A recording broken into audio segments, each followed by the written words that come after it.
Saram to all of you. Wonderful good morning to all of you. I'm Ramuni. I'm alumni of Alumni. I completed my second PUC in 85, then graduated from Surathkal. Then I did my MTech also from Surathkal. Then I've been in IT industry for almost 30 years. So I was also ex-president of OMKAR.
Hello?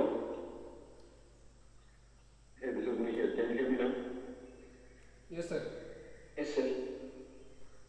Yes, I sir. didn't realize that I got onto the mute part. I don't know what I missed. OMKAR, are you there? Yes. Okay, perfect. So sorry guys, let me keep the handset down in case it catches and gets into the mute again. So what I was saying was, it was a fantastic last weekend when I had a chance to be along with several more alumni in an Alike campus. So the way I introduced myself was, I completed my PU in 1985. After that I graduated from Surathkal. I did my MTech also from Surathkal, and then onwards I have been in the IT industry for almost 30 years now. Had an opportunity to work in the US for almost 7 to 8 years. Last weekend, when we had a chance to talk to some of you, especially the science students,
interest in engineering as a profession and education that you want to pursue.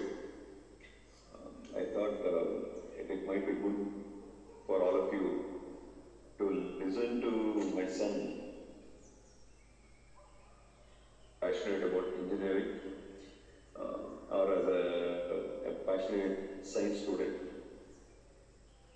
It could be good for all of you to know what is that he did while preparing for JEE mains or advanced and CET and BitSat and all that, right? So while talking about last Sunday, while talking about what does it mean to get into Surathkal or in general IIT also, a lot of you had very detailed questions, more to do with the how to balance, how to prepare for mains or advanced, and what does it mean to get to Surathkal and things like that. And even though I am an alumni of Surathkal, the, uh, the practice or the examination process were very, very different than what is going on now. So I said, okay, let me see if I can get you the real life and a more practical, nearest experience of my son to share with all of you. Okay? So, OMKAR DURGADA is my son. OMKAR, however you want to introduce yourself and introduce more about what does it mean to prepare for JEE mains, and then subsequently what does it mean to prepare for JEE advanced, and then surely we will open up for Q&A. And I think Q&A is a lot more information oriented and very, very pointed for what you want to ask and learn. Feel free to ask any question to OMKAR, observe the, whatever he knows, he will share with you.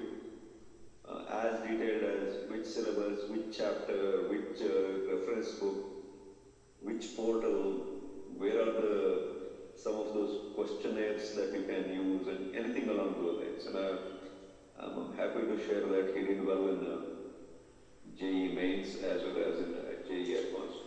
But at the end of it, even though he had NIT Surathkal Electrical, he also had opportunity to join BITS Pilani Technology and Sciences in Pilani in Rajasthan. He has chosen to join BITS Pilani in electrical engineering. And OMKAR, feel free to introduce yourself and talk about what does it mean to prepare for the. Go ahead, please. Yes, thank you. First of all, I would like to thank Aditya for giving me this opportunity to interact with other students, other JEE aspirants. It's truly an honor for me. So, yeah, so talking about me, I was a JEE student, I just wrote JEE in 2020, and I got a rank of 8,000 in JEE mains, 6,000 in JEE advanced, and to be more precise, 347 in CET. So I had a lot of people helping me throughout those 2 years, just like how I'm trying to interact with you guys now. So I'll try my best to give you the gist of how to make the best approach for JEE mains and JEE advanced and even CET or other exams like Comet. Firstly, I would say that you need to be determined throughout the 2 years. You can't afford to be lazy, or you can't afford to keep postponing. And yeah, so apart from that, there are several more technical things that I would like to talk about, but I'm sure it will come up during the Q&A. So I'll leave it about that. By technical, I mean which books to refer, how to set up your timetable for the week, and other things like that. Can I just know how many first-year students and second-year students are on this call? mainly who is it? Is it first year or second year?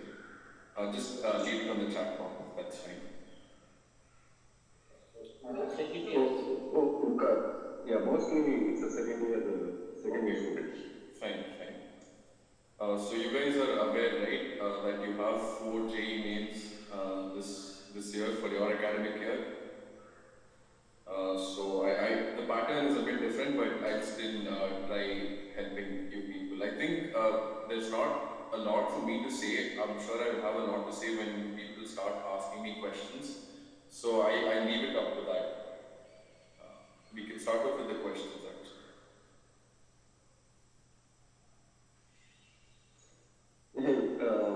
Just to moderate this discussion, we can have very open discussion, guys.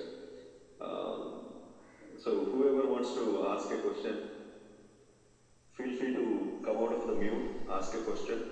And perfectly fine for you to put it on the chat box, and I'll see how best I can read it out. Okay, you concentrate on listening, and I will concentrate on watching the chat box. Okay. Whoever wants to come out, okay? Hello. Yes. I am Pranav. Okay, good morning. Good morning. I wanted to ask you that how did you balance both boards and JEE? Yes, right. I knew this will be a frequent question asked. So firstly, it depends from each student. So it depends on how important you perceive the board exams to be. And I want all students to look at it this way. If it's boards or JEE mains, in the end you're learning the same portions at the end of the day. So don't look at it as two different things. And as a matter of fact, I would like to tell you that when you are studying for boards, study wholeheartedly, because all the derivations and all the example problems, etc., that you have in your NCRT for physics and chemistry, those will help you form the basics for JEE mains questions, and sometimes they are off NCRT level itself. Many questions in JEE mains and sometimes even in JEE advanced, they are very basic, they're very fundamental, and your NCRT is the book that will help you do it. So when you are studying for boards, don't have a notion that, okay, I'm not doing JEE, because actually you are also it will also help you for JEE. Is that clear?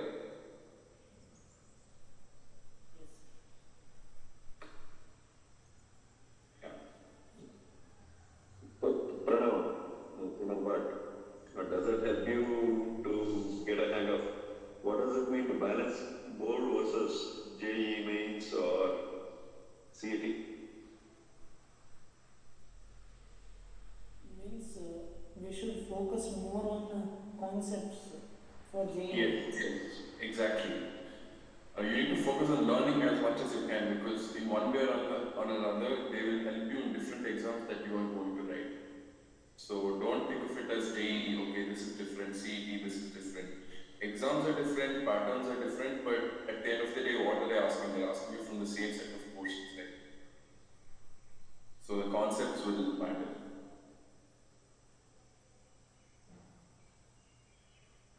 Hello?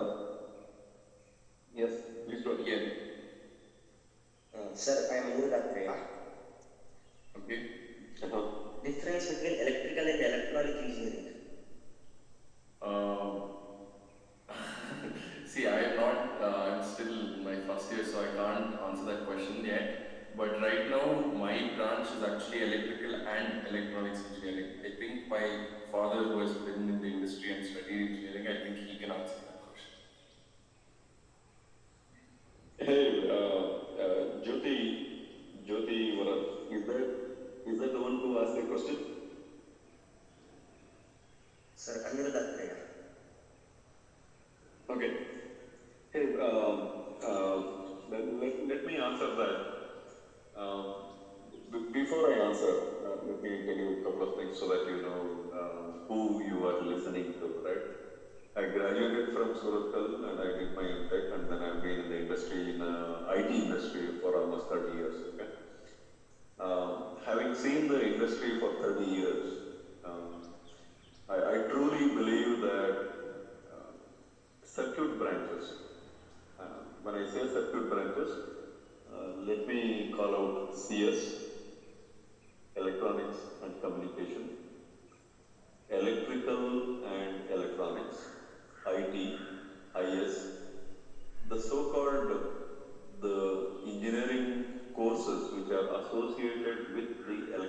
circuits. I'm calling that as a circuit branch. All of these are almost practically the same when you look at the industry point of view. When I say industry, I'm talking about from seeking the job. They're all same. They are different in the way you will be able to learn few things during the university studies as well as when you graduate from the university and then pursue few things. There are some differences, but on a long term, say after graduation, 10 years, 15 years, 20 years, it does not make a difference. Having said that, why would students aspire more to get into the computer science versus other branches? There is an element of a perception, but I will also tell you that in a generic way, electrical engineering is the mother of all of these circuit branches. So, is it possible to specialize more into the programming? The answer is yes. Is it possible to more specialize into the hardware and electronics engineering? The answer is yes. It is possible. And it is okay to do that, nothing wrong with that. If you want to pursue higher studies, if you want to specialize something more in circuit branches, but you don't know what does it mean to do it, right after the PhD, after the 12th standard, you don't have to pick the specialization, stick with the electrical engineering. So, this is something that I have learned over these decades of my engineering experience in the industry. And OMKAR, my son, is also a believer that electrical engineering would be a much better choice to learn a lot of basics of electrical, electronics and CS and all that and pursue specialization during the post-graduation. Okay? So it does not mean that you should not pursue electronics and communications. It does not mean you should not pursue computer science.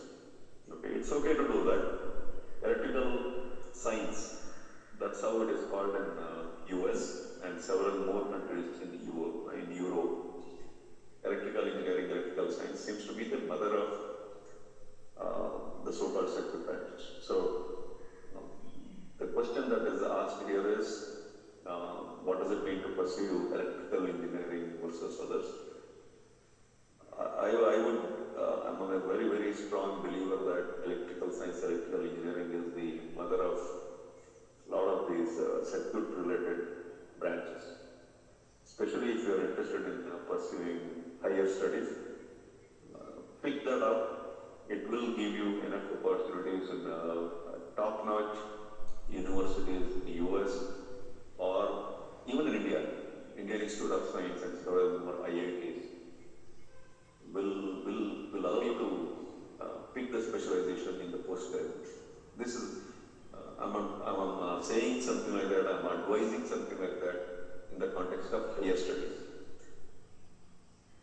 From a job-seeking perspective, it actually doesn't make a difference either. It doesn't make a difference anyway. So, electrical, EMC, CS, IT, IS, industry, they're all almost the same. Why am I saying in the context of industry? I'm a vice president at Dell Technologies. Dell, the laptop that you may have used, Dell Technologies in Bangalore. I'm a head of research and development in Bangalore. Having seen the industry for 30 plus years, just informing you that the circuit branches, as long as you are associated with it, it would be fine, and a post-graduation can make a huge difference. So, electrical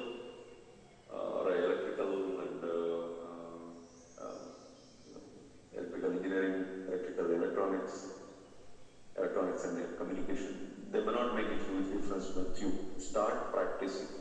So, I will wait for a few more questions to see if I can get an opportunity to talk something more about uh, similar lines, but I will stop now. And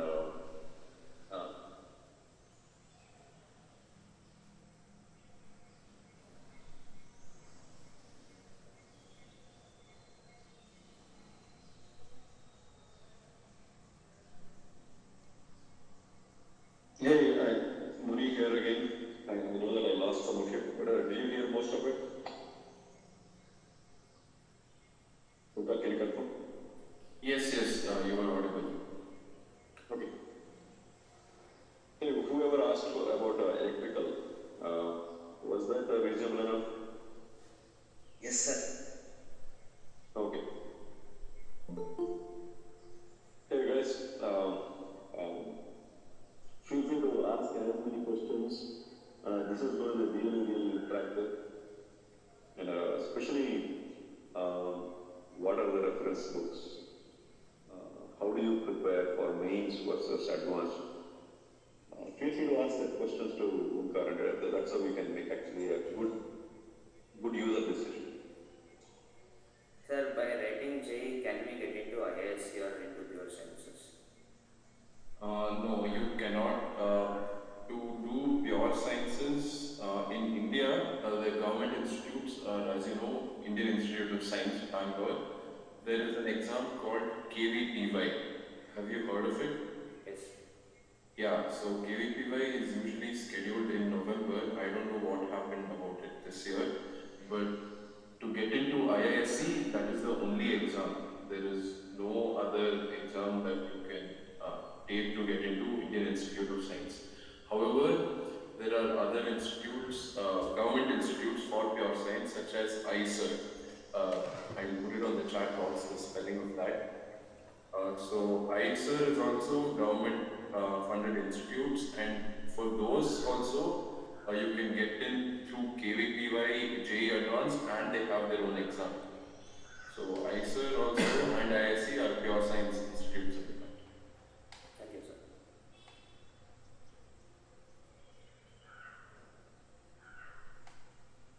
Hello,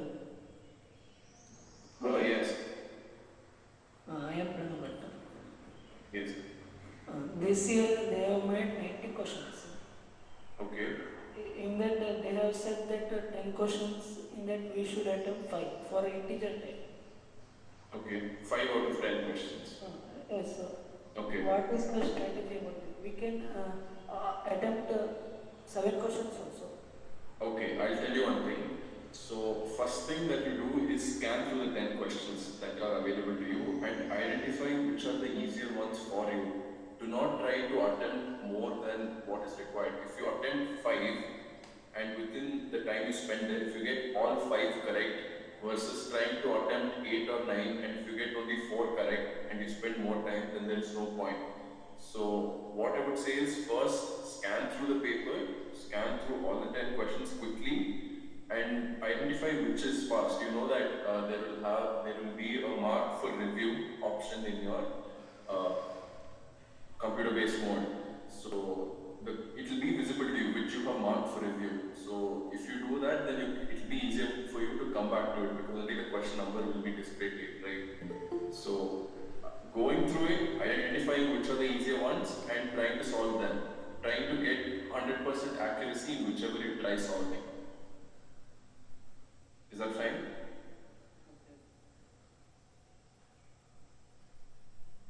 Pranav, Yes. were you able to understand?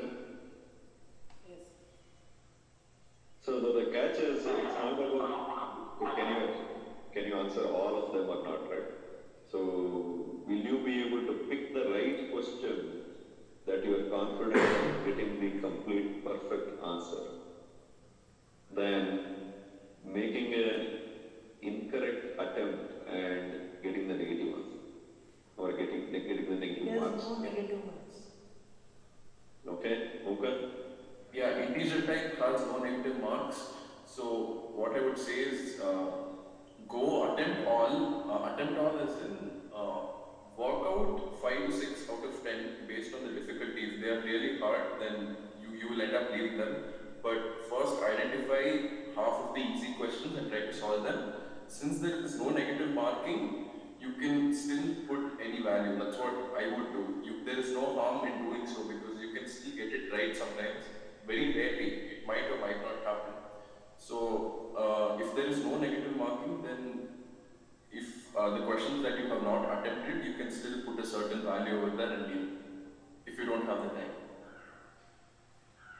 Okay. If there is time after everything, then you should go ahead and attempt the remaining 4 or 5 questions, how many ever which you have left. But in any paper, if there is no negative marking, then attempt all. The questions that do not have negative marking, don't leave it blank. Put some value, it won't hurt you. But don't do this for negative marking. Clearly do not do this for negative marking. Is that clear? Yes. And what is the weightage of rotational mechanics? It depends from year to year. Rotational mechanics, as in you're talking about RBD and all that. So there is a good amount, but it depends on that year's paper, what the institute, whichever institute is deciding to set it. It depends on that. Sometimes I've seen papers where there is a lot of only RBD. It's like 40% of the paper will be related to that on the end.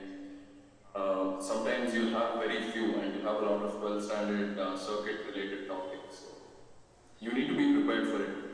It's going to depend on your paper, how they decide to set it. But you shouldn't neglect RBD at any cost. If you haven't done it yet, then I suggest you do it right away and try to strengthen it because it is an important topic and they can ask it in a variety of ways. But they won't ask pure rotational mechanics question. They can in CET or in JEE mains, it is usually pure, it will be related only to that, but usually in JEE advanced, what they do is that they club several topics together and make a question out of it, because in JEE advanced, the questions are minimum, they are very less actually. There are around 54 questions. In my paper, it's around 50 questions for 3 hours. So the difficulty is high and they club several topics together. But for exams like CET and BITSAT, CET and JEE main or even BITSAT, you should not worry about clubbing these topics. It's usually independent. They give you independent questions and it's going to depend on that year how much they decide to ask from where. But in all questions they will apply energy conservation, work per energy relation. No, not necessarily. They can ask you anything. So it needn't be just work energy theorem. It can be conserving angular momentum. It can be simple F equal to ma also sometimes. And it can be conserving angular momentum also.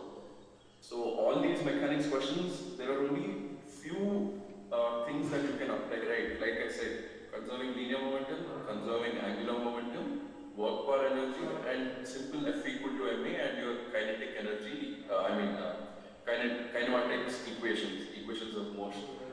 So I would say that all mechanics and projectile motion or 1D motion, they all rely just around these. So within the time you have to read that question, you need to figure out which one of these to apply. And all of this will come through practice. You will start writing the equations without thinking, like it will become a habit. So mechanics needs a lot of practice and RBD especially does require a lot of practice. It won't come in 1 day or 2 days. So you need to solve a lot of problems. Thanks.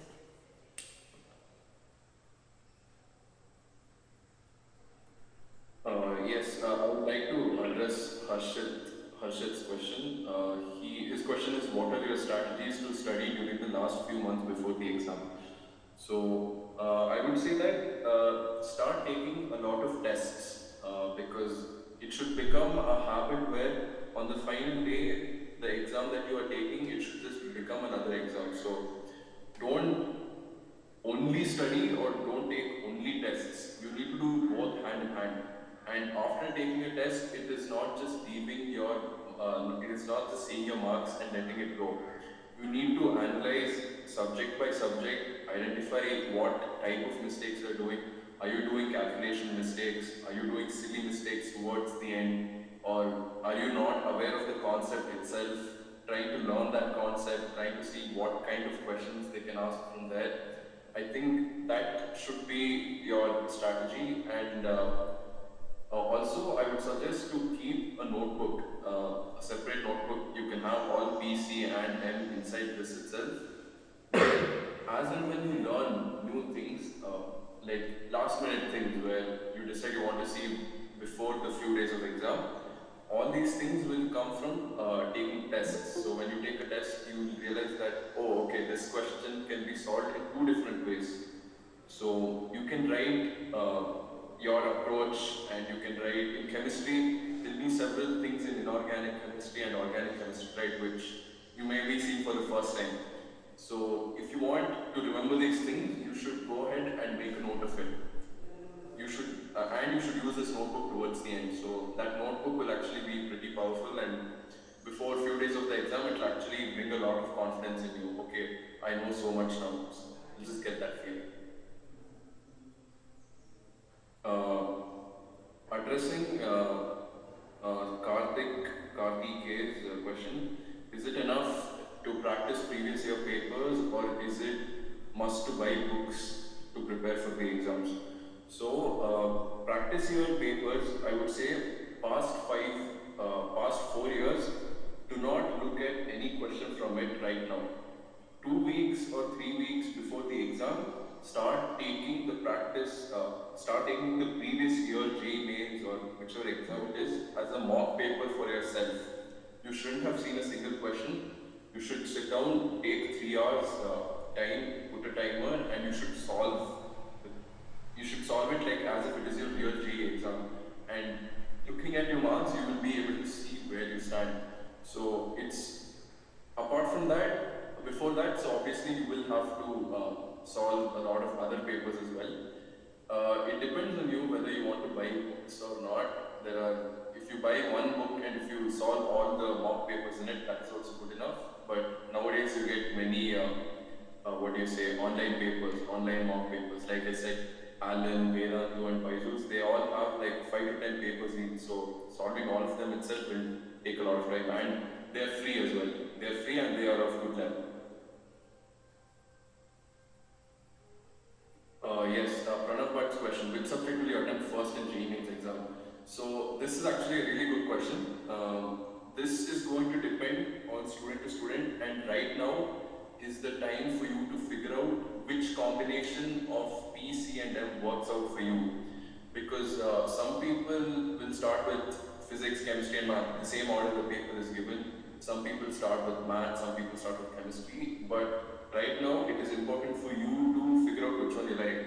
Because if you leave, one thing I would like to leave a note here is that do not leave mathematics for the end. Whichever entrance exam that you are writing, please remember not to leave. Even when you're taking practice papers, you should make this a habit. It's fine if you attempt math second, but not leave math for the last, because math requires a lot of working out. It will exhaust you out. So if you leave that towards the end, you won't have enough energy and time to solve those questions, and you will become really tense. So I would say, what I personally did is I always started with math first. Initially, that's not how I was doing it. I would just do P, C and M, but that's what I did. So between physics and math, identify which one is more stronger and start with that subject first. Is that fine?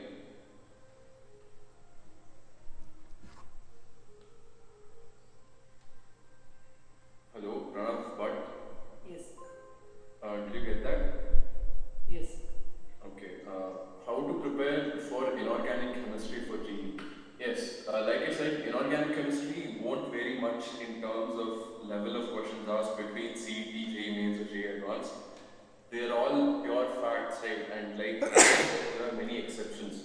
So as I said earlier, you need to maintain that notebook, especially for inorganic chemistry, where you learn new things, and you need to keep noting them down, and you can't forget what you already know. So NCRT is very important for inorganic chemistry. Use that book, because JEE mains and CET, they literally pick out lines from the NCRT textbook and they put it as a question. So you need to know your NCRT textbook inside out. They won't ask you something that is really off the topic, usually in inorganic chemistry.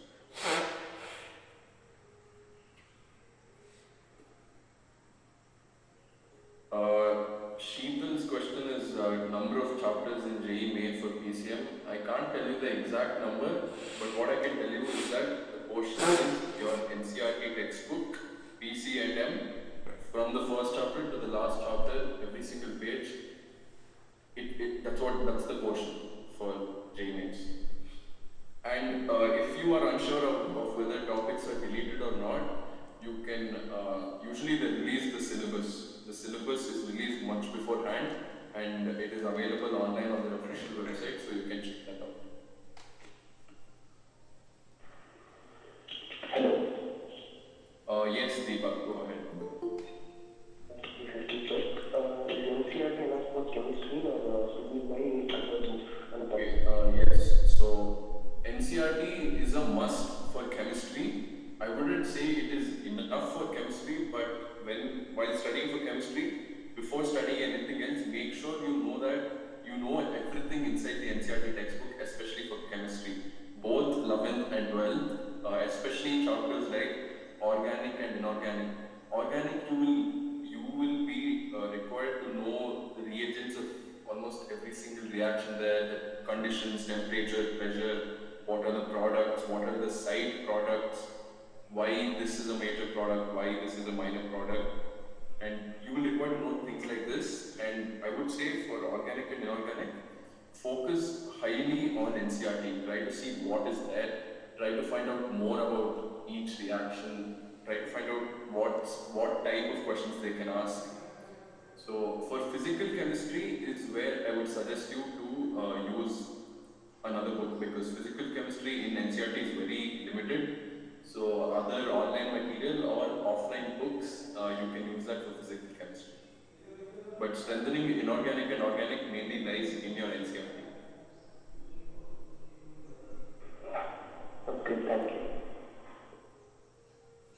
Hey, OMKAR, I'm going to answer some specific or not specific, very generic questions. Yeah. Marine engineering, there is one question.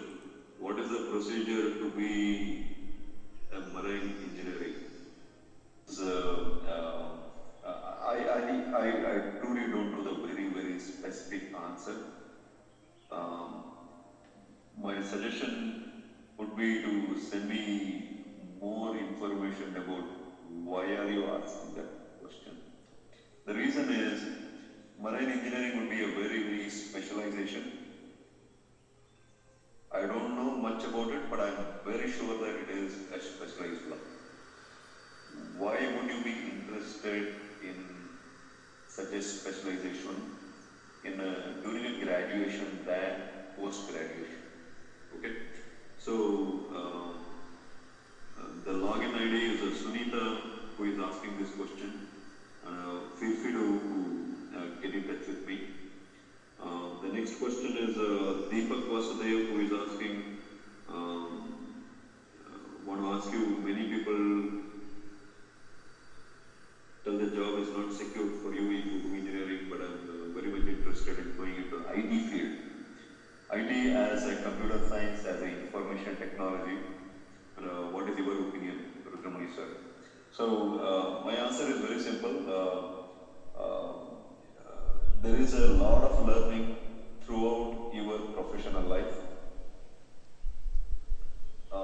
What I learned 30 years back, and if I had stopped learning after graduation, after post-graduation, after 10 years into the industry, then I would be really outdated.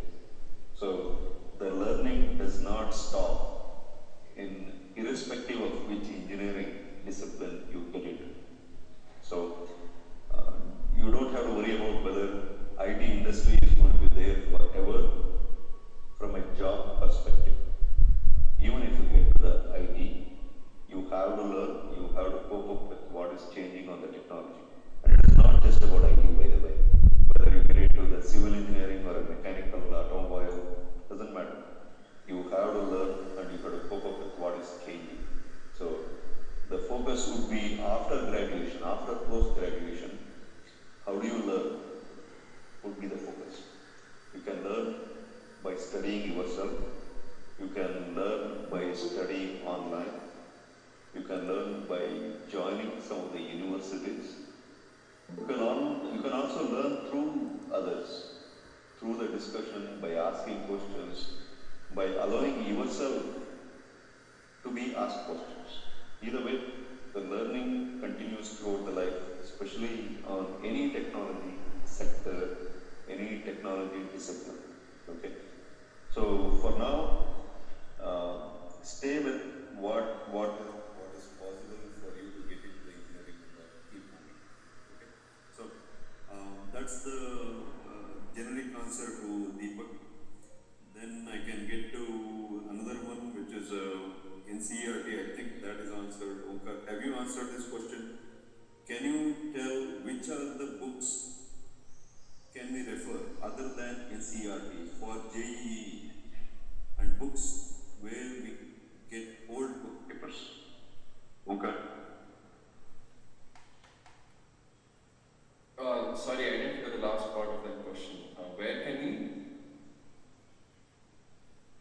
So the question is from Shashank. Can you tell which are the books that we can refer other than NCERT for JEE? Okay, so there are books available online itself, and okay, I'll become more specific. There is something called Cengage. I'll just put it on the chat box. So this will help you for JEE Advanced, NEET, or whichever exam it is. I would suggest this to strengthen. They have a lot of questions which you need to solve, and every single topic is covered in all the subjects. So where you get old question papers, just go to Google, search old JEE or whichever exam you're trying to look for. Just type it. You will get those question papers published by the government itself, like government institutes. If you want to look for JEE Advanced, then you will find IITs which have published those papers. So everything is available online these days, and I think right now that is the best option for you. Rather than trying to buy books unnecessarily, it's not the best thing. So I would say online. You just need to search for it. It's not very hard. Yeah, Shashank has a second part of that question. Yeah. Are there books for old question papers? That is what I was trying to say. You do get books containing only previous year question papers. If you think books are more comfortable for you, then you should go ahead and order those or buy those from a bookstore. But they are all available online anyway. They are scanned and they are published by the official institutes and official government bodies, and they are all available online. And it's not 1 or 2 years. For CET, for example, you get it from 2006. So past 14-15 years are usually available. Hey, OMKAR, again a question for you from Harshad. Yeah. What are your strategies to study during the last few months before the exam? Yeah, I think I answered that on the chat box. Did I? Okay, perfect. Harshit, have I answered that?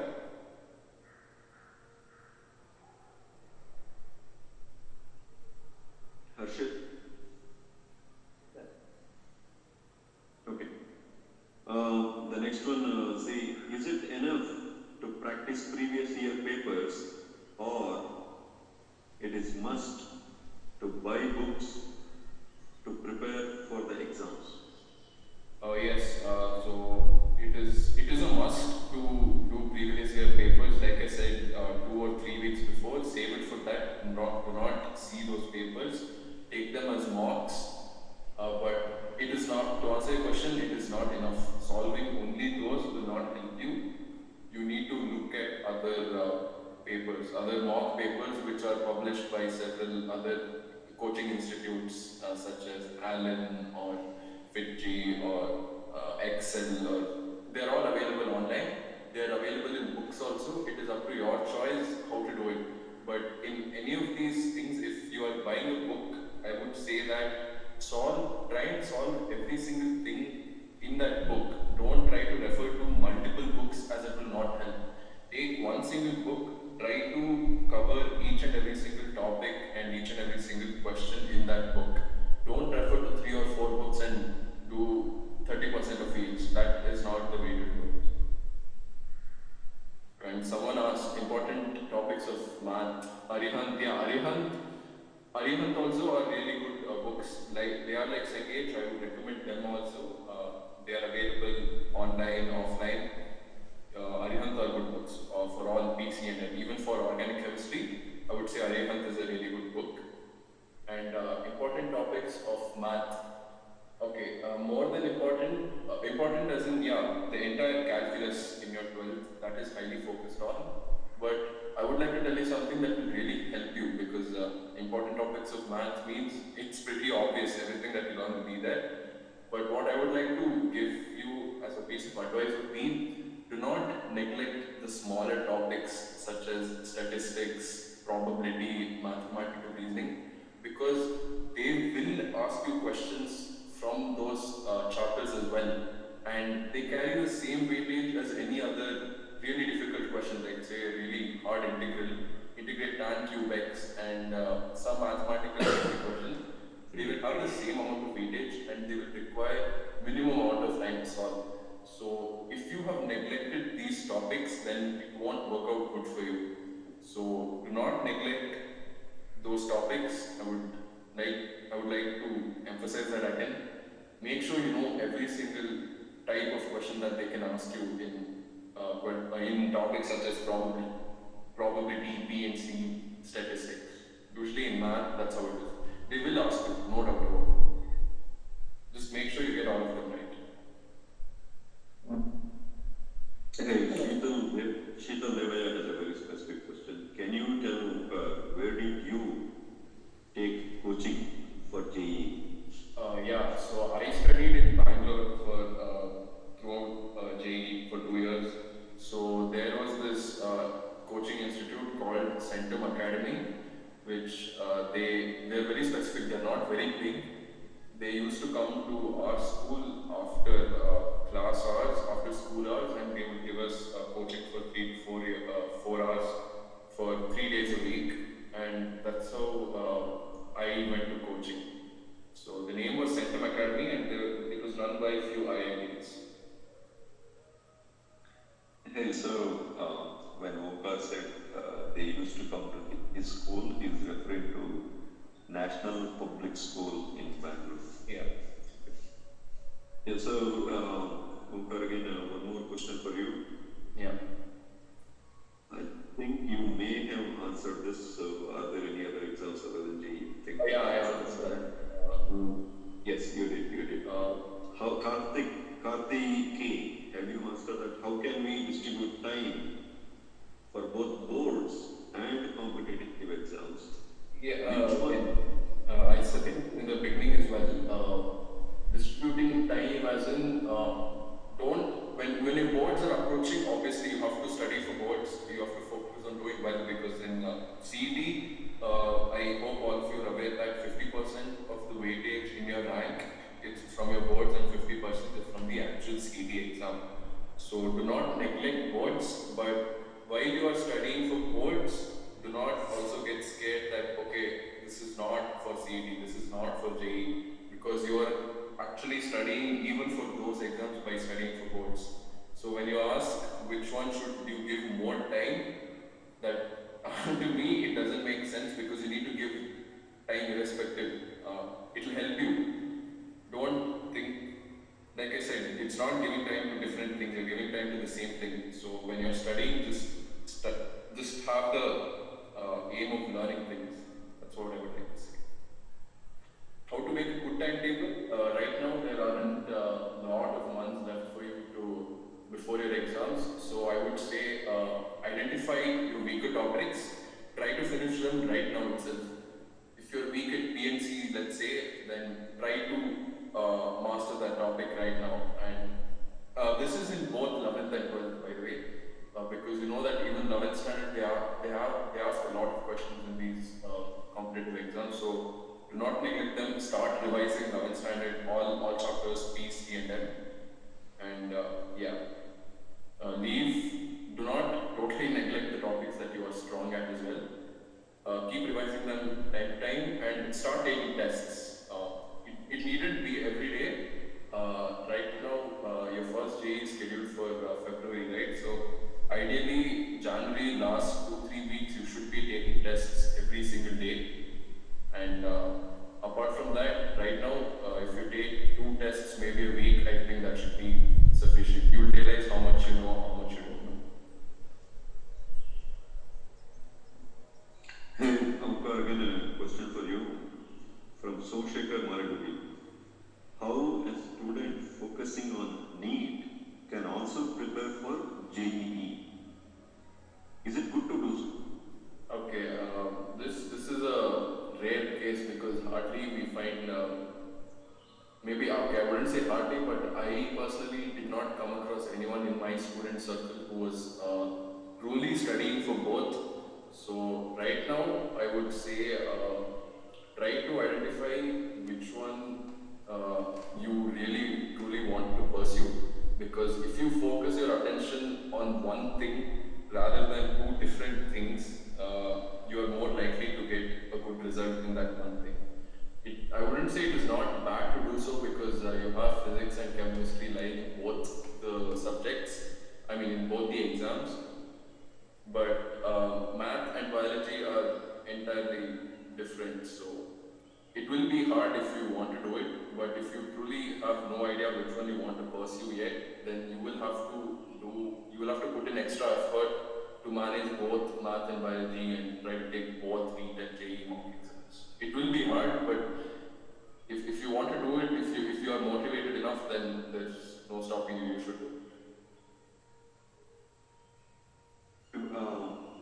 Shashank Gangareddy, who is asking, which books do you refer as? Okay, so like if someone in the chat box also mentioned, Arihant would be good for something extra from NCRT, but there are other books as well, Cengage. I wouldn't recommend anything else as of now because it's very late into your academic year. JEE is not very far away. For 11th standard students, yeah, I would say Cengage and Arihant itself. That's also good. So yeah, for preparing for boards, I would like to add this here. There is something called, you might be aware of it, NCRT exemplar problems.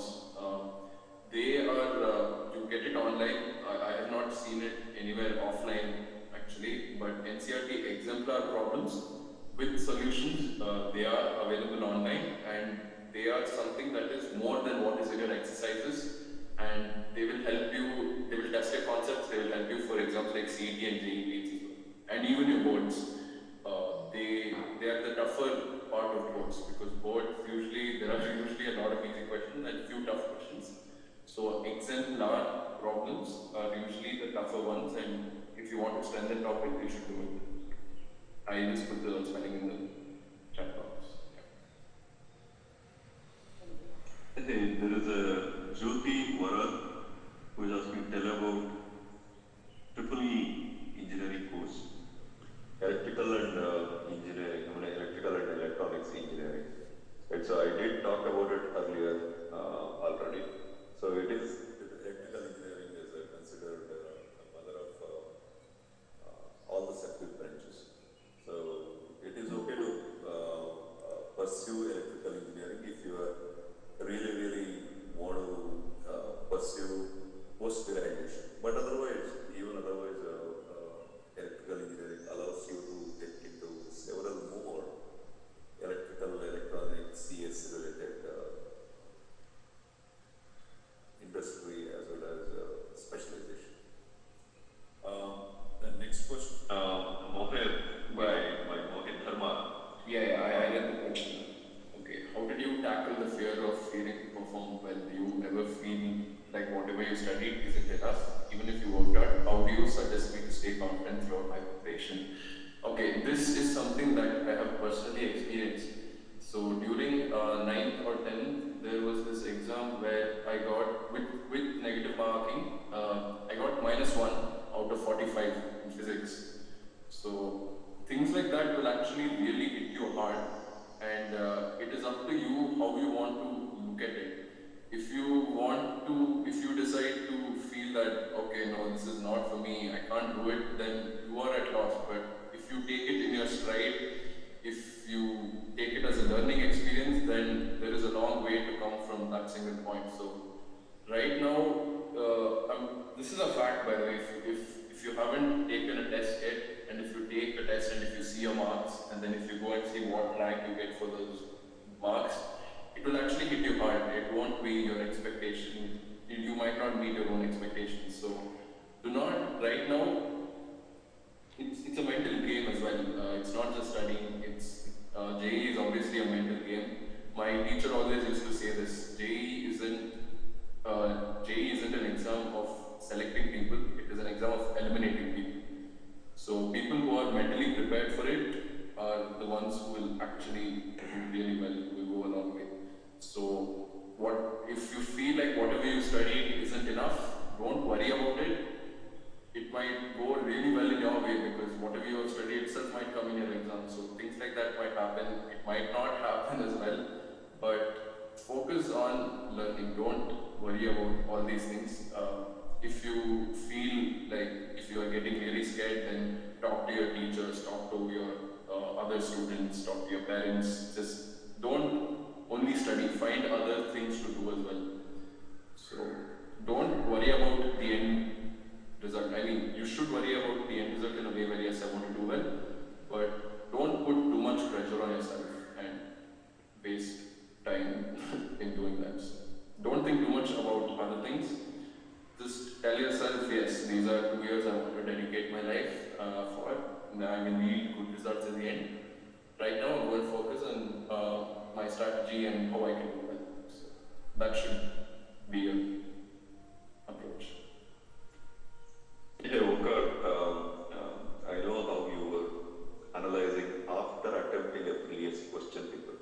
Right. Can you tell the students, you attempt, say, if the question paper has to be attempted in 3 hours, you would actually put the entire 3 hours without any disturbance, right? And half an hour before that, you would prepare yourself to be silent and not disturb for 3 hours, right? Right. So after attempting 3 hours, how would you analyze? How have you done? Okay, firstly, during attempting those 3 hours in your house, try to tell everyone in your family, don't disturb me, whatever it is. Stay in your own room or whichever room it is, have good connection or internet connection, and be honest with yourself. There'll be several books, several formula sheets around you, but don't refer to any of them. Do not, at any point in time, don't refer to any of them. With all honesty, you need to attempt it. So after you attempt, don't immediately try to look at the questions right after you finish your exam. I would say leave half an hour, go do something else, eat something, talk to someone, read something else, and come back and see where you have gone wrong. You can also see, if you have time right now, if you think you've got enough time, then sometimes in the solutions of that question paper, there will be different, even if you get a question right, let's say you have one approach, let's say for mechanics, you have solved through work energy theorem, but the solutions also has another approach where you use conservation of linear angular momentum to get the same answer. So this is a learning process for you, but you won't have the time to do it. Towards the end, you won't have the time to do it because you will want to focus on the questions that you get wrong.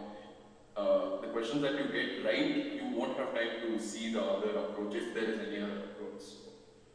Towards the end, I would say go and look at every single question that you have gone wrong. Try to see where you are making these mistakes. For example, in PNC, they are highly calculation intensive, right? And sometimes you can go wrong in the calculation as well. But for mechanics and mechanics as such, there isn't a lot of calculation. It's about dealing with physical quantities and variables. So it's about where you are making those mistakes. Are those silly mistakes? Do you not know the concept? In inorganic chemistry, okay, I don't know what this is. Like I said, write it in the note. Quickly, right? Then and there, you should have written it. So, and you can find your own way of marking which is important, which is not important. And yeah, things like that. Hey, OMKAR, I have been asked this question multiple times by the students. Yeah. How do you Okay, yeah, about this, all of you will be aware that CET there is no negative marking as such. You should go ahead and write every single question, all 60 questions. But for exams like JEE, Mains and JEE Advanced, there is negative marking in MCQs. So I would say focus on, oh, okay, this is also something you can do after you finish your exam right now. See how many are right and how many are wrong, and see the ones that you got wrong and ones that you got negative, see if it was really worth taking that risk if you were unsure. Sometimes it will hit you hard because the questions that you were so sure that you did it right, that itself will be wrong. So identify which type of mistake that is, reduce the margin of negative markings. This is done first through attempt a limited number of questions. Don't, out of 90 questions, okay, I'll take my paper as an example. Out of 75 questions last year, I wouldn't attempt all 75 because there will be a lot of negative markings and you are unnecessarily pulling yourself down. So while you are scanning through the paper, there will be questions where you should not attempt at all. My teacher used to call it black hole question. There are these questions, especially JEE Mains and JEE Advanced. There is actually absolutely no point trying to even solve that question because it is really hard and you need to find other questions that will consume your time. There is no point looking at it. That is what I'm trying to say. You should identify the easier questions, try to not go wrong with them. Hey, that raises an interesting question. You used an interesting term, black hole questions, right? Yeah. How do you identify those black hole questions? Okay, this is done when you are scanning through the paper. So you try to, let's say you read the question, you have absolutely no idea where to even start. Leave it. Don't even come back to the question again. Go look at other questions. There is no point because there will be almost 90% of the people or even 95% of the people would have the same reaction as you. And many people will try solving it because they think that they can get it, but no, you should not let your ego get the better of you. This is one more thing. Let's say your strongest topic is, let's say simply differentiation, right? There will be a question, this can happen to you, there will be a differentiation question, they will simply ask dy by dx, but for some reason you won't be able to get it after your first attempt. Don't sit there and wait 5 or 10 more minutes trying to get it right. I would say go for another question, come back to this later. Do not let your ego get the better of you. Well answered. So somebody was going to ask a question, right? So please go ahead, whoever was attempting. Hello. Yeah. How should we cover the backlogs? Like, I have a backlog of binomial theorem, complex numbers. How should we read the topics? If I read an NCERT, it is not enough. Yeah, for math, NCERT is simply not enough. I think you are well aware of that now, right? So I would say take a book, for example, Arihant or even an online available material you will get. This type complex numbers, JEE Mains questions. You will get several questions along with solutions. Try to solve them right away. Do not leave it for the end. If you think that binomial and complex numbers are your backlogs and you have not done them, right now you still have enough time to try and get the best out of those topics. So I would say do that. Don't neglect it. Don't think that you will do it 1 week before the exam. Identify all these topics, not just math, physics, chemistry and math, first year and second year. Identify which are those topics and allot time at any cost right now, allot time for those. Try to do them. How would you study for the topic? Means it is a new topic, like vectors and 3D. How would you study that topic? Okay, it has been taught to you, right? Or is it not covered in the portions yet? I have covered vectors, but not 3D. Okay, things like these, I am not entirely sure how to address them. I mean, it's a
but I have heard that vectors and 3D has 3 questions.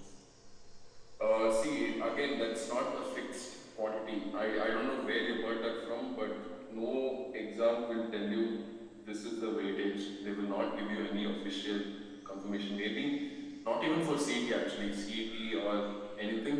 Maybe your teacher might tell you, but it all goes on the exam day. So don't rely on information like this. Okay, 3 questions will come. You might get even 6 questions, you never know, or you might get even 1. So you can't rely on things like that. OMKAR, actually that raises a very basic understanding. Can you talk about the number of questions, the number of questions with 1 mark, 2 mark, 3 mark, something like that, or a distribution across various topics? Can you talk about that? Yeah, usually 1 mark, 2 markers, that happens in boards, but for entrance exams, there is no such. They usually all have the same amount of marks, irrespective of topic. Like I said earlier, a really hard integral and a simple mathematical reasoning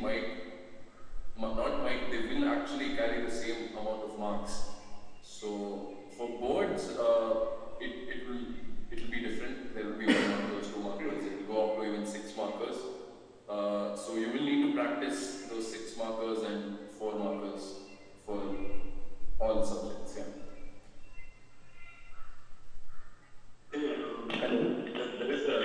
There is a question by Sheetal Devaya, who is asking about, can you tell about time management in exams?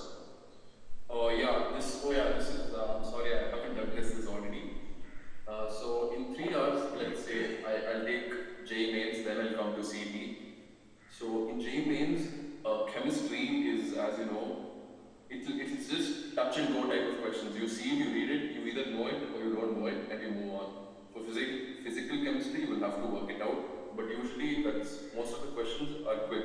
So that will give you, I wouldn't say chemistry, not more than 40 to 45 minutes. This comes from practice. If you are writing chemistry for the first time in an exam, then you will take more time. But through practice, you should get that down to 40 minutes, sometimes 30 minutes. Sometimes you might even solve it in just 25 minutes, you never know. Chemistry should be the least.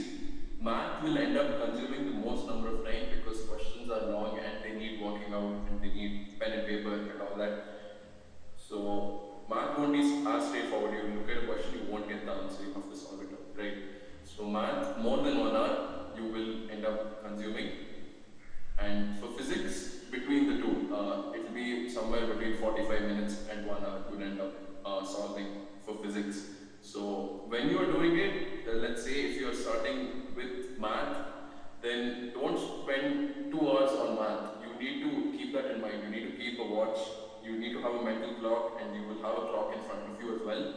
After 1 hour, let's say, of math, this is student-wise as well. Let's say you want to allot 1 hour for math in the beginning, or 1 hour 15 minutes. After 1 hour 15 minutes, how many of the questions you have solved, irrespective of that, move on to physics and chemistry. Don't sit there and try to solve every single question. Hey, very well answered on the time management. And especially, I have heard multiple times from other folks also. Do not get stuck just because you are passionate about maths. PCM, all of them are important. Yes. Okay, so I'll move on to the next question.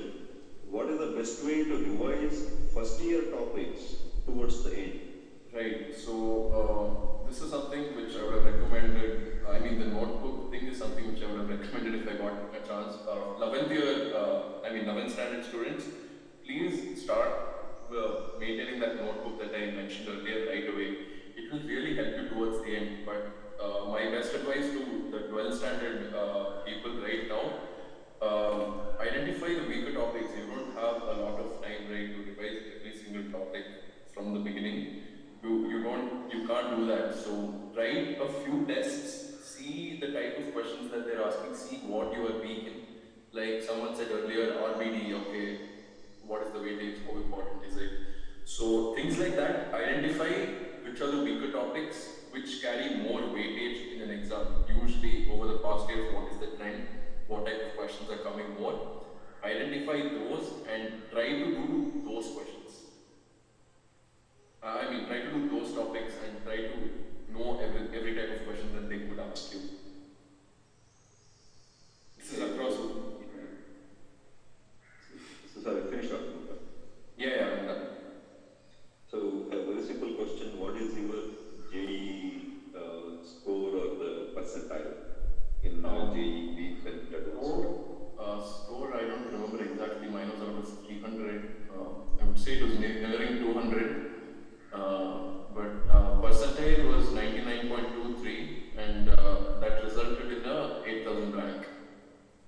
And advanced? Advanced, it was 6,000.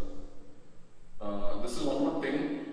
Competitive exams don't work like how your board exams work, because you get 95 plus percentage, right, of marks in a board exam. Ideally, if you have worked really hard, then you should be getting that. So in JEE mains, that's not how it works. Anything in these competitive exams, not CV, but competitive exams such as JEE mains and JEE advanced, anything above 50% is you're doing well. Anything above 50% means you are doing well. Okay, an interesting question. Yeah. Did you tackle the fear of failing to perform well? I answered this earlier. How did you Mohit, I think, asked that question. Okay, yes. And did you answer the second part of that question also? Do you ever feel like whatever you study is not enough?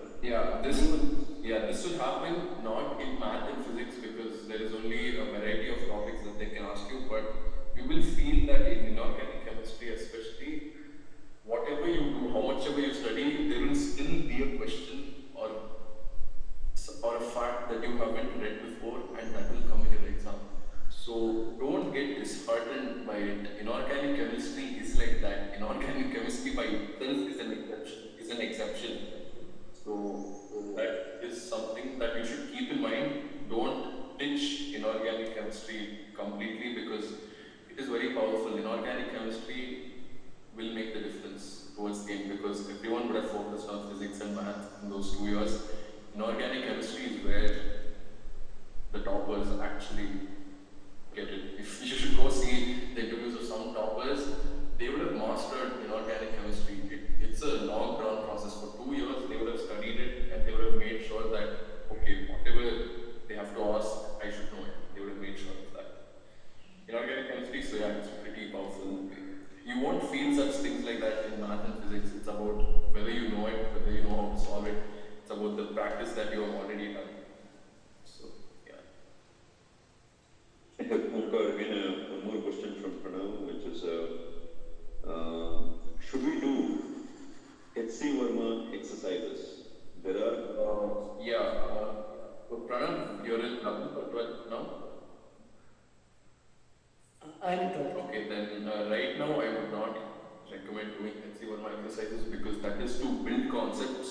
HC Verma, you can use it for revising and seeing theories and derivations, etc. You can use it for that. But the end exercises, I wouldn't exactly recommend. Objectives? You can, but don't rely too much on it. Try to find another book which has proper JEE questions. HC Verma is for building concepts. But in physics, right, so the end topics, modern physics, you can use HC Verma for all. That will help. That will be very helpful. Thank you. Yeah. All right. I think I have covered most of the questions on the chat box, but hey folks, feel free to have more questions right away. We have some more time if you want to make the best use of it. Hello. Go ahead.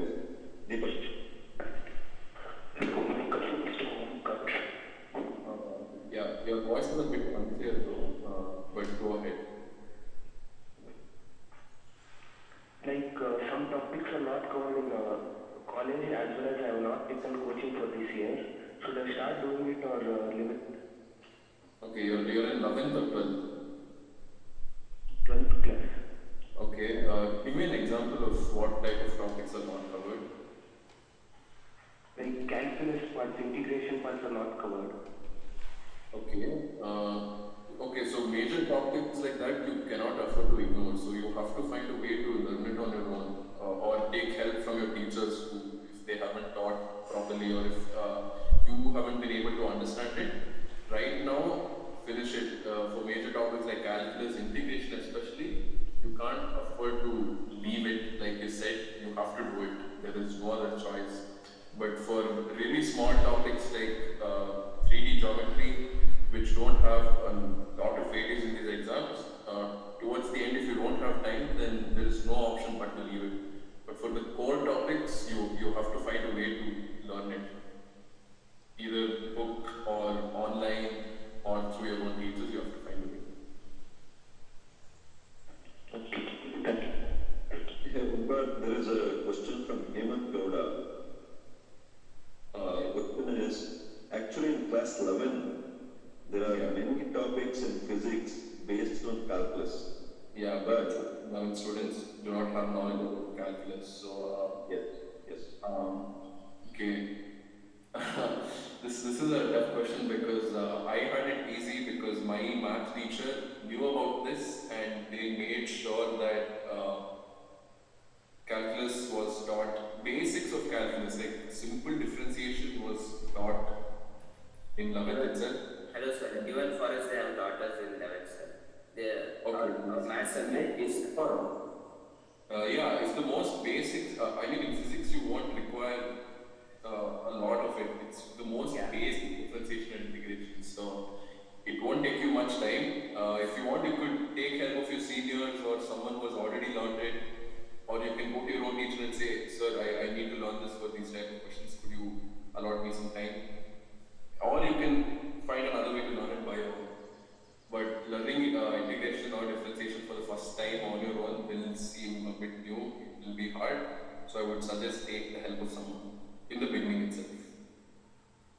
Don't try to because it will come at 12th anyway. Just the most basics of it, you will require to learn. I think Tushar Marathe has answered along the similar lines. Hey, someone else was asking some other question before him. When you will give the mock test, you will attempt the question correctly, and you know that the answer will become wrong after you see the answer. What will you do? Means you will revise that topic again or you will neglect it? Okay, it depends on when I am studying this. Let's say I have 3 or 4 months left for, if I'm taking a mock test that time, let's say there are 3 months, then at that time, I would go and revise that topic, see other formulae, see what type of questions they are asking, see everything related to the topic. But if there are 2 or 3 weeks left, then I can't afford to do that. So I would just see the solution and I would try to move on. But right now, when exactly is your JEE scheduled? 23rd. 23rd of February. Okay, so yeah, then right now there is still 2 months. So for another month and a half or so, you can still go ahead and try to learn the concepts. But before that, before you even start attempting full mock tests, like I said, form a timetable identifying which are your weaker topics and try to do them as you're taking the mock tests. And what you learn through the mock tests also, keep adding them on to that list. Yeah. This raises to an interesting topic where I have observed you studying some of those chapters or the topics, irrespective of physics, chemistry, or maths, where you focused on those topics that you are not good at. Yeah. How did you do it? Yeah, this is what I was been trying to say from that time. You need to, this depends on student to student. For example, for me, PMC was not very good for me. But for many of my other peers, their PMC was very strong. So it depends on the student, but the procedure remains the same, where identify which are those topics in physics, chemistry and math, and you have to allot time. You actually have to sit down, be it on pen or paper or on a soft copy. You have to see, you have to allot which day, okay, I have to cover this topic, binomial theorem. I have not done it before, I've repeated it. I have to solve at least 20 questions from it after learning it today. That should be your motive, and you should finish it on that day. That's how you need to go about doing things in all physics, chemistry and math. Chemistry will always be a learning process. Even after studying for 2 years now, there will be so many things that I still don't know. So, in inorganic chemistry and organic chemistry, that's how it will be. You need to focus on learning how much ever you can. But in physics and math, it's more about the concepts, how to apply the equations that you know, how to approach a question in math, whether in, let's say, in integration, should I do substitution, should I simply like brute force the integral, things like that. You need to find your own method of identifying it. It all comes through practice again. You need to practice a lot. And did you know time to GOC and the reaction intermediates in organic chemistry? See, for JEE mains and CT, that is not something that is really asked, because that is very conceptual, right? Because in very few people, it's a hard one, it's a hard topic, I would say. But for JEE advanced, that's all they ask you usually: reaction mechanism, reaction intermediates, general organic chemistry. Yeah. General organic chemistry, you will have to do it because you need it for every other organic. GOC can't be neglected in any competitive exam. Even for boards, they will ask you simple GOC questions. They will ask the stability order, means acidic order. We should apply mesomeric and Yeah, things like that. They can ask you stability order, acidic order, basic order. Right now, they won't ask you directly. They will find indirect ways of asking you. You might have studied this, okay, acidic order, write this. But you read a question at the end of it, they won't directly ask you, so you need to know what they're asking you as well. Sometimes they'll say which one will react the best at pH of 12, let's say. pH of 12 is basic medium, so you need to find which is the most acidic. So that will react the fastest with the most basic medium, right? So you need to analyze things like that. They won't be given directly to you. So all this will come through looking at new different variety of questions. But they will all come back to the most basic thing. Like what I said now, which will react the fastest at pH equal to 12. In the end, it's coming down to acidity order, but the question doesn't say find the acidity order. They will find different ways to ask you the same thing. Hey, something that might be interesting to a lot of students. In a rough number, how many previous year or old question papers or the mock question papers of a JEE mains you would have attempted? JEE mains itself started in 2012 or 13, so there are only a limited number of papers available to you. But as a mock, I took from 2016 till 2019, I had taken all of the mocks. As in, I sat down 3 hours time and I went through that procedure. For CET as such, the CET, it was available from 2006, but I didn't look at papers from 2006. Past 5 years or so, I did CET, but if you want to focus heavily on CET, then boards and your CET papers from 2010 would be, I would recommend that. So that's about the previous papers, right? But you also get several mock question papers. Yeah, they are available in, like I said, Allen or Vedantu or Byju's. There are several published already. They are available online. Right now, in this pandemic, they are available more because everything and everyone is working online these days, so it shouldn't be very hard. Like I said, internet is a powerful tool. It's the fastest thing you can do actually, because I googled so many things when I had to learn something, especially in chemistry. You won't have time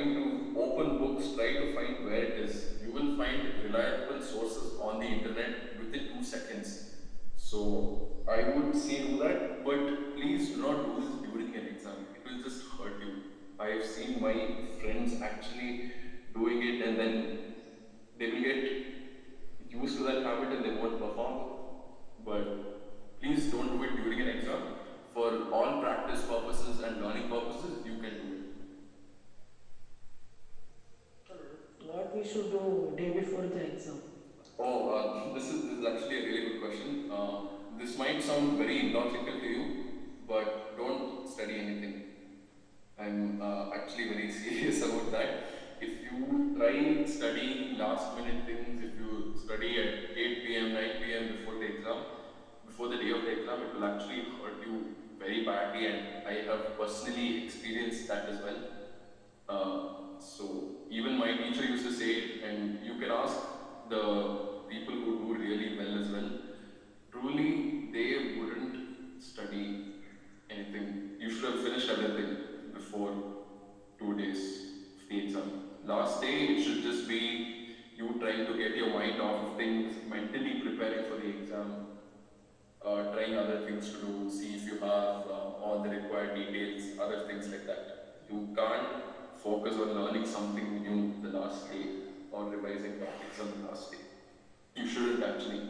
If you can't control yourself at all, then let's say wake up early in the morning, study maybe till 10 a.m., 11 a.m. straight, maximum 12 p.m. After that, you should not do anything for the rest of the day. Next morning is your exam.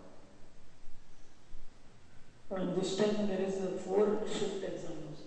Right. So you need to. We should attempt all 4, or means we should more focus on first attempt and last attempt or middle attempt. Oh, okay.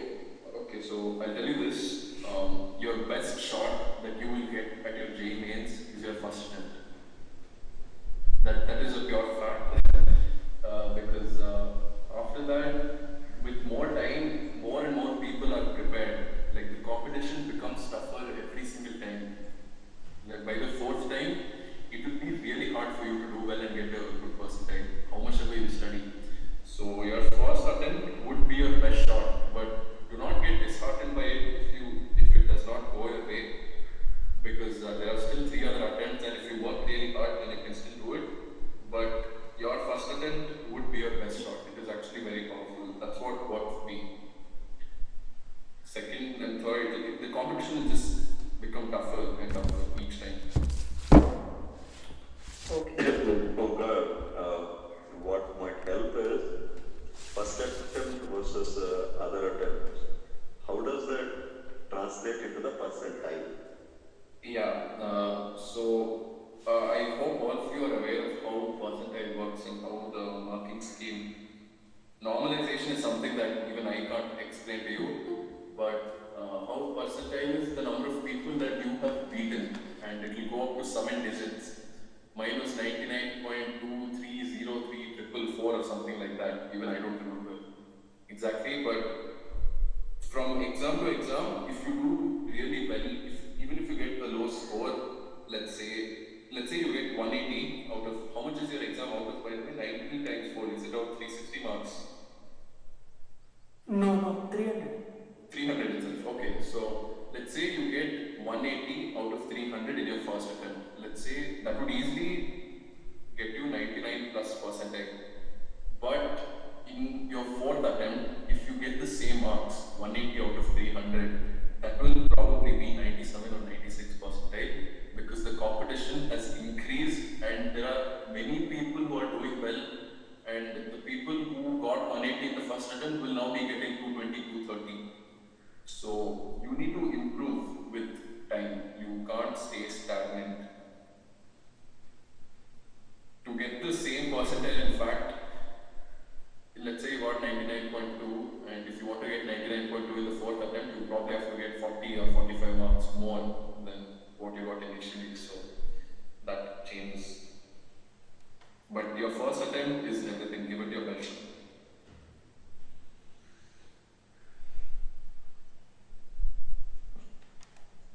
All right. Hey, lot of questions.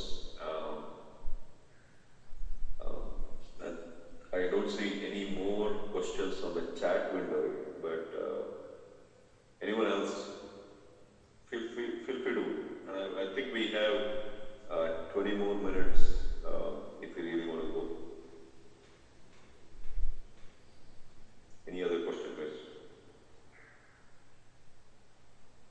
There are certain 10 topics which are in GE adults but not in there are certain topics in GE mains but not in GE adults, like optical instruments. How should we cover this? Yes, OG means is an exam that has more width. Like they ask you a variety of things. It's about how much you know, but for JEE Advanced, it is how well you know. So for JEE Mains, try to learn all the small details as well. But for JEE Advanced, focus on your most basic things. Like let's say linear angular momentum and that torque equation. Let's say tau equals I alpha, right? They can ask you a variety of things based on that one single equation. So focus on the fundamentals and see how they can twist and turn that single concept to ask you something for JEE Advanced. But for JEE Mains, it won't be that hard. They will ask you detail, it's more about detail. They will ask you things like optical instruments, like we said. They'll ask you find magnification, find linear magnification, find angular magnification, things like that will be asked. But for JEE Advanced, it won't be like that. It will be purely about how well you can apply the most basic thing that you know. So when you're studying for JEE Mains, try to learn as much as you can, but JEE Advanced, that should not be your approach. You need to solve the previous papers of JEE Advanced. You will get an idea of how questions are asked and how you need to do it. Okay. Even CET is about the variety of topics that are covered. CET is not about that. CET is actually a very simple exam. If you know your concepts well, then you can do it really well. OMKAR, you had told me about few students would focus more on JEE Mains because they are not targeting IIT. Yeah, this is a reality check for all students. This should have been done a long time ago. Long time ago, as in at the beginning of 12th, you should have an idea whether you're going after IITs or JEE Mains. So you just, if you haven't done it already, let's say open a JEE Advanced 2011 or 12 paper, you get it online. Just go look at the level of questions that are asked there in chemistry, physics, and math, and see if you can do it. Let's say the next 6 months. Let's say if you are confident enough that you can do it. Yes, I will do it. I can learn this. My concepts are good. I have been honest in learning my concepts and things like that. Then you should go after JEE Advanced. But as a reality check, if you think you can't do it, then it will be a brave decision to take, but some people do it, they don't go after JEE Advanced, they focus on doing JEE Mains really well because relatively it is an easier examination. So if you focus on JEE Mains, then you can still get into one of the best NITs. There is no harm in focusing only on JEE Mains if you want to do well. Focus your attention on the things that you want.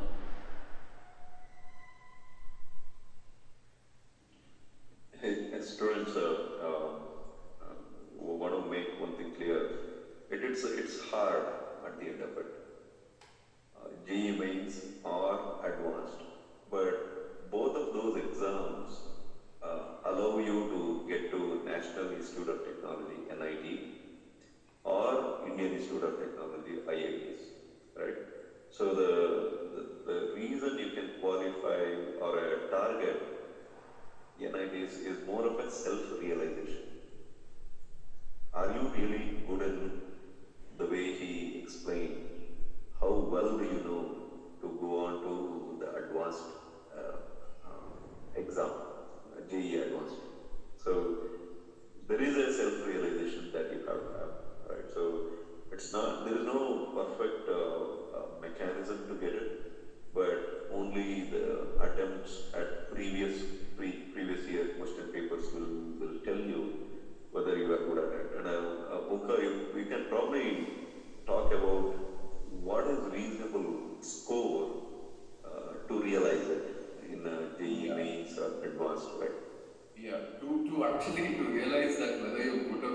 advanced, like I said, you don't have to, you don't need a score, you just need to go read the questions, and that itself is enough to have an impact on your mind. Like I said, just look at, don't look at last year's or something, because if you're going for JEE Advanced, then you want to solve that paper. So let's say 2011 or 2012, maybe or 2010, just go back there, you'll find it online, just see how hard it is. JEE Mains is something that you can do, anyone can do it if you're studying for boards. Yeah, JEE Mains is something that all of you should attempt honestly. But JEE Advanced as an examination is extremely hard, and there is no doubt about that. So look at it, you don't have to take an exam to realize how hard it is. By reading a single question, you will realize how hard it is. So yeah, JEE Mains is not, relatively it is easier. So yeah.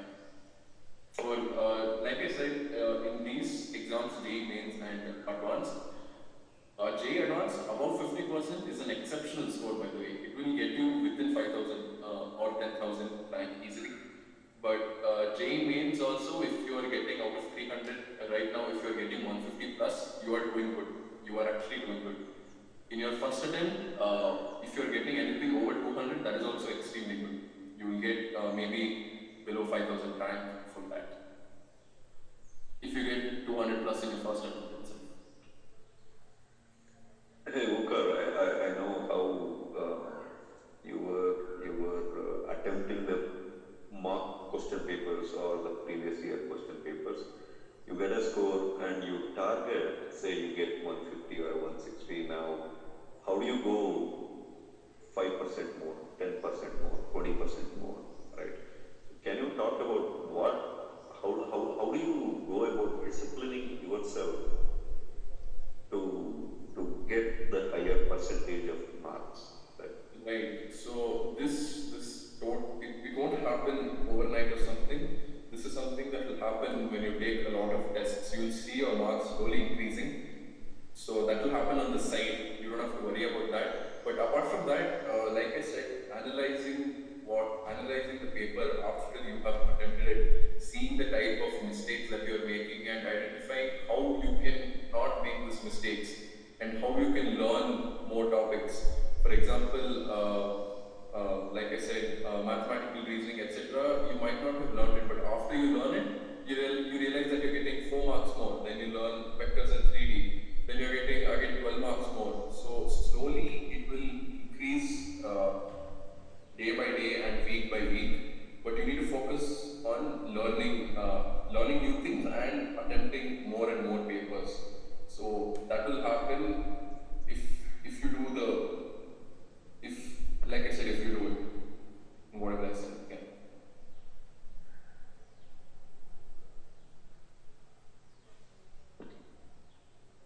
All right.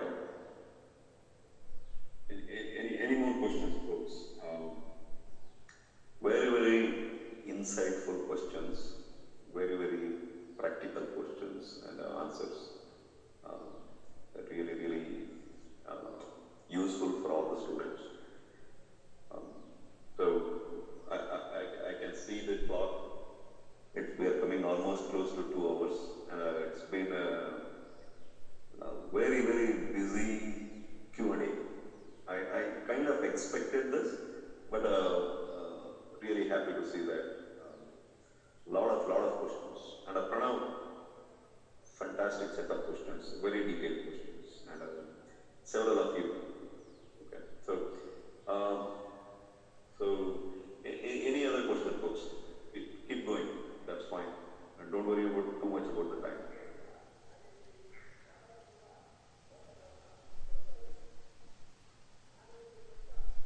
Right. So are there multiple answers to the same question?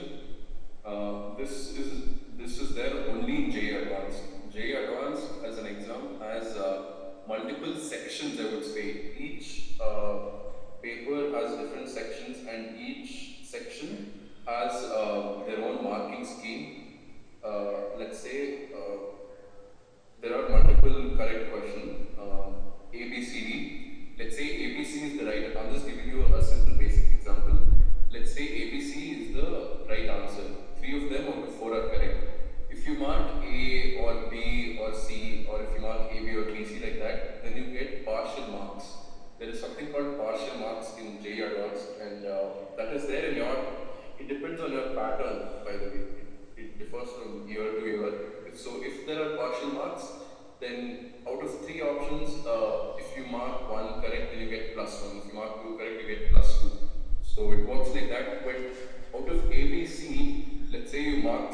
ND, then that is totally wrong and you get negative marks for that. So a lot of people, including myself, try to get marks through those partial marks because JR Advanced as an exam is really hard and it's hard to get all of them right. So yeah, and apart from that, no, there are no multiple answers in any other exam like JEE Mains or CET. It's all usually all one correct. It's always one correct. There is no, the system, the computer won't allow you to mark more than one question. Hey, so that generates a different question, which is, what is the right way to practice the software or system where you go online, not from home, during the exam? You go there, and how do you get used to that way of attempting and marking something and revisit the question and things like that? What's a good way to practice it? Okay, the best way actually right now for you is JEE Mains.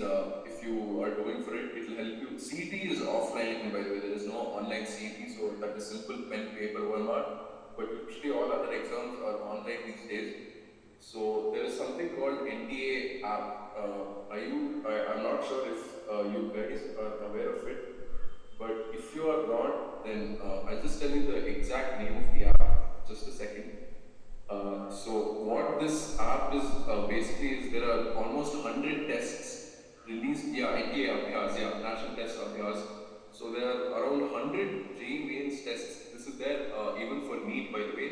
So once you start the exam, the device itself, internet, everything is switched off. It will be like your actual exam.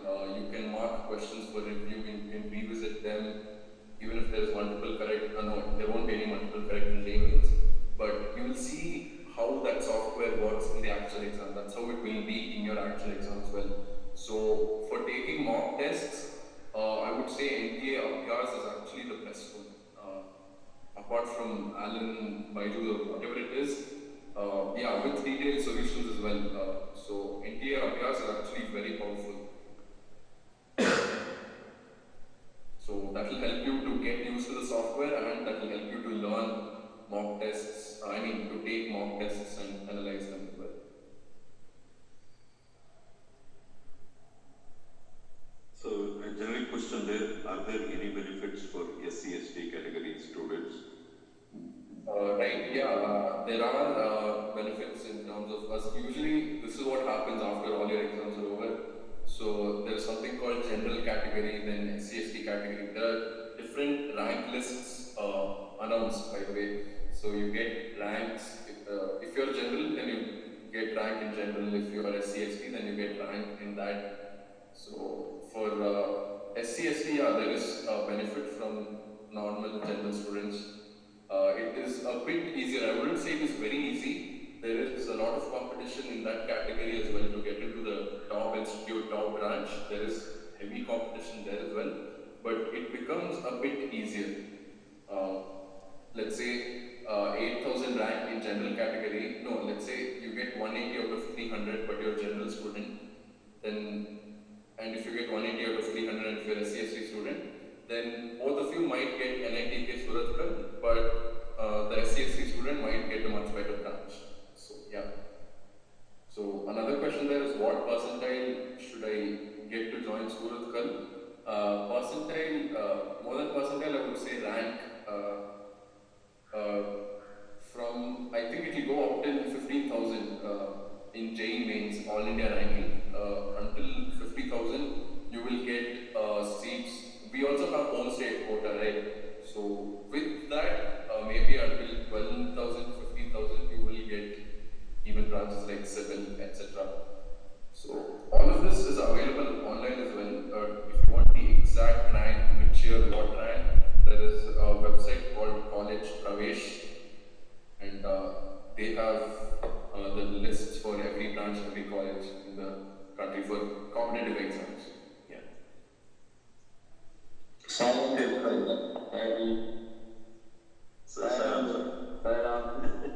This session is going on well. I'm very happy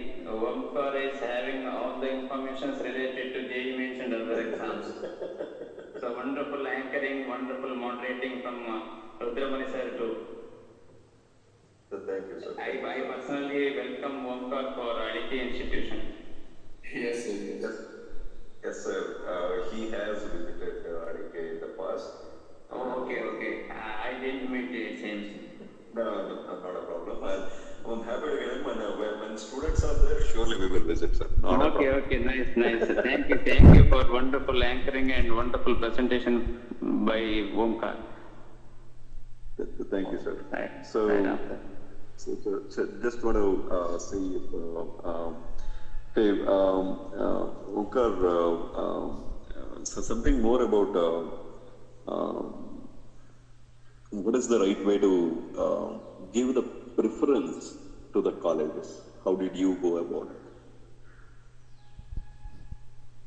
Preference to colleges as in I didn't exactly understand. You know, when you, after getting the rank and percentages, right, or the percentile, Right. how do you give the list of preferences you have to for the seat allocation? Right. You have to give preferences. So you have to figure out what you want, because sometimes there are people who purely want to go for mechanical engineering. Sometimes there are people who want to go for CS engineering. So based on that, you give your preferences, and it is a common known fact that usually which college is the best, which colleges come below that. So in IITs, as you will know, IIT Bombay will be best, then IIT Madras, IIT Delhi. So this is something that you get knowledge of this by talking to people, by reading things online or even offline. So apart from that, branch wise, you need to know what you want and find your order. For me, I had circuit branches at the top and then other branches like mechanical, etc. Someone like earlier mentioned oceans and marine engineering. So if you really want that, then that should be your top preference. So that it works that way, and when you're giving preferences, you need to keep in mind both college and branch. Hey, OMKAR, very generic question. What do you do when you get into the exam hall? There is a lot of identification check and everything. So I'm talking about CET or JE, right? So there is a photo ID that is checked, and then you have to go report half an hour in advance. Right. And there is almost a half an hour, 45 minutes where you go sit inside the hall doing nothing, right? Yeah. So what do you do? What is going on in your head? Okay, so at that point of time, you need to keep your mind clear. You shouldn't let things bother you. You should have done this well in advance. Okay, what is my strategy? How am I going to go about the paper after it is given to me? So you shouldn't do that there. You need to visualize yourself as you're taking these mock tests. Like I said, it should become a habit. So when you're sitting there, it should be just another exam that you are taking. It's just another day. It's nothing new. You shouldn't do any last minute strategy, or you shouldn't change anything when you're sitting there. You need to just keep your mind clear of everything, and you shouldn't panic or you shouldn't think too much. You should just stay calm, do breathing exercises while you're sitting there, and yeah, that's the most you can do. And time will just go and you start your paper. Hey, especially being in LK, I myself have been having studied there, and Ashok sir will be able to emphasize this more.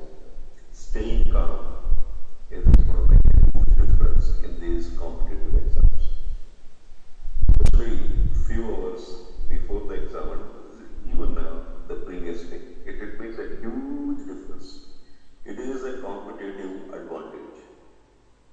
The more you can be calm, the more you can be not worried about anything. You have studied enough, you have prepared enough, you have to stay calm to attempt and get that question paper in your hand and study calmly and attempt all those questions in a very, very calm way.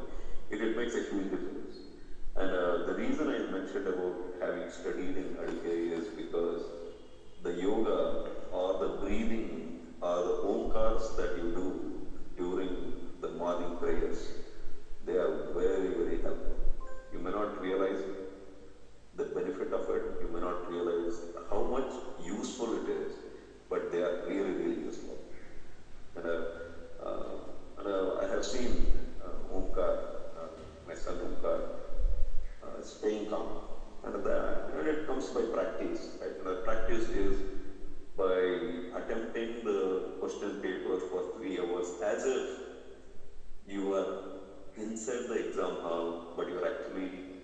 inside the room or a classroom or wherever you are sitting, right?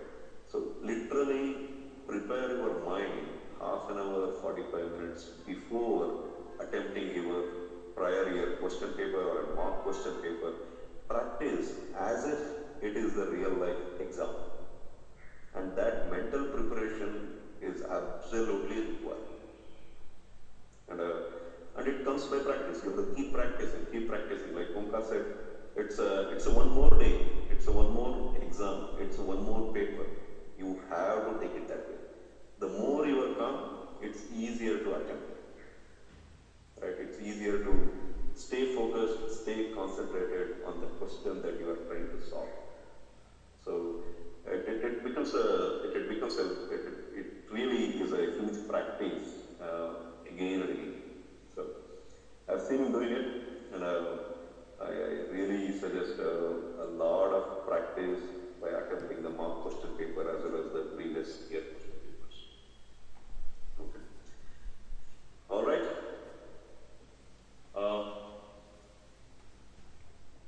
I think we are beyond 2 hours now. Okay. All right, guys. So hey, thank you, OMKAR. Very, very nicely done with a lot of your insights into how you have attempted. And students, Alike students, again, remember that what OMKAR shared is his personal way of doing things, personal suggestions, recommendations, right? And each one of you is very, very capable. Each one of you is different, and you have to adopt, you have to exercise what is different, and whether you want to attempt physics first or a maths first and anything like that, right? You have to practice and realize it. And what OMKAR suggested is a set of things that has worked for him. And I know that he attempted few things. Is this okay? Is that okay? And all that exercises, all those attempts, practices were done through the year to realize what is good for him. And similarly, you also should try to do several things to see what works for you, what is good for you, right? And all those question papers on the internet are there to help you to realize what is good for you. Okay, so happy to have something more in a similar session. Absolutely, very much possible. Purely depends on your interest. And OMKAR has given his mobile number also. Use the WhatsApp or text message to ask some specific question, and I'm sure he'll be happy to answer. All right. Thank you, OMKAR. Thank you, Rudramani sir. Absolutely, brother.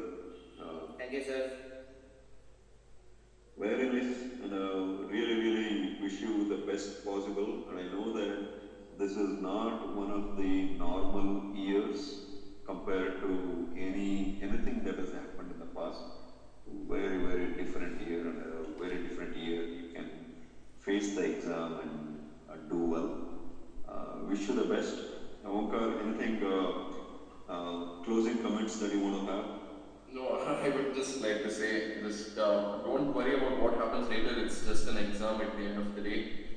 Your life exactly isn't going to depend on it. I think even the other seniors would agree with me when I say that. So do your best, work for yourself, and yeah, give it your best shot.